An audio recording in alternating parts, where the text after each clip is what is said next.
Яг одоо илүү өрөө сувгийг хүлээн авч сонсч байна. За ингээд та бүхэндээ нэгэн шуурхай мэдээллийг хүргэе. Өчигдөр буюу 2025 оны 11 сарын 26-ны өдрийн 14 цагт 51 минутанд Хонконгийн Тайпо дүүргийн Ванфу Корт орон сууцнд гал гарлаа гэж албан ёсоор бүртгэгдсэн байна.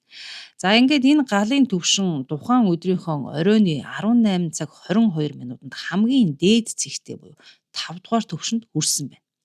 Мэдээж гал сүнөөгчд бол тухайн хотхонд очиж маш шуурхай ажилласан ч гэлээ энэ гал бол ерөөсө дарагдахгүй байсараад хамгийн дээд түвшиндөө хүрсэн.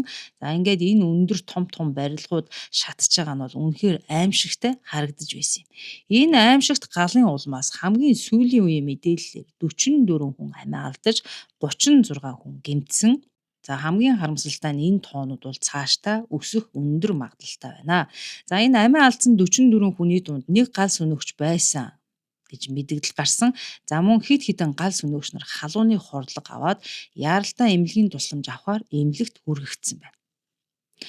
Яг одоогийн байдлаар бол түргэн тусламжийнхан цагдаа болон эмнэлгийнхэн гал сүнөгч нар өндөр ачаалалтай ажилласаар байна. За мөн сэтгэл зүйн яаралтай утас бол ажилласаар байгаа бөгөөд тухайн хотхны иргэдэд сэтгэл зүйн дэмжлэг үзүүлэх, эмнэлгийн дэмжлэг үзүүлэх, за орон байраар хангах юм ажиллагааг засгийн газраас бол маш идэвхтэй төлөвлөж ард иргэдэд тусалсаар байгаа юм байна. Энэ Ванфу Корт орон сууцны хороол нь нийтдээ 8 блок барилгатай 2000 орчим айл байдаг бөгөөд 4800 оршин суугчтай гэж их сурвалжууд мэдээлж байна.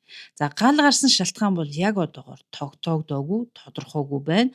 Орон сууцны барилгыг гадна талаас нь сэргээн засварлах ажил бол явагдаж байсан байна.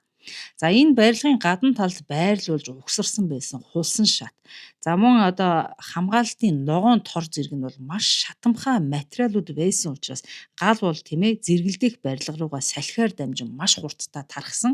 За ингээд энэ барилгыг бүхэлд нь ингээд ороочсон байсан тэр ногоон тор, тэр хулсан шат бол ерөөсөө энэ гал гарах үндсэн гол шалтгаан болсон гэдгийг албаныхан мэдээлэлээд байгаа.